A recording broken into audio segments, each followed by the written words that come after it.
Я сейчас дам небольшое пояснение по родовому древу. Родовое древо Майнагашевых у меня вот выглядит он таким образом. Я давайте покажу вот на всю длину. Ну, где-то 2,5 метра, наверное. Расчерченная система древа. Это общая картина такая.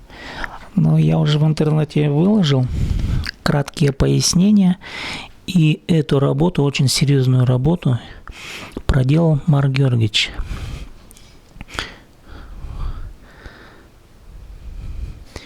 И эта работа была проделана в 1983 году.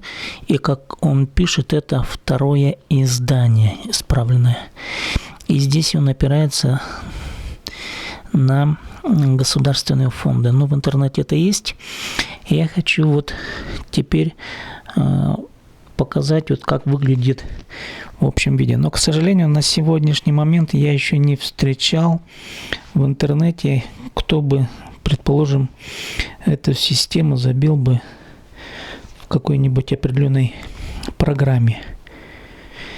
И вот я сейчас буду выкладывать понемногу каждый лист, и видимо, надо будет уже расчерчивать систему, всю систему. А начинается вот с самого верхнего.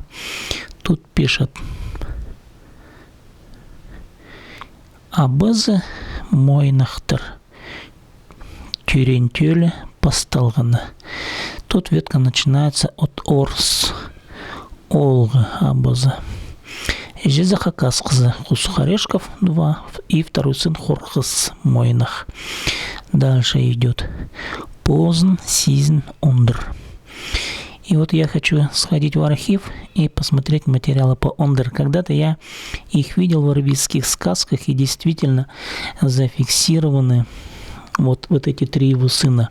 Свет Николай, второй сын Пронча Прокопий, Ондр, и третий сын Ондр, это Чончика Николай. Да, вот у Ондр было 3 сына. И в ревизской сказке все это есть. Но если меня туда пустят, я потом это тоже выложу в интернет.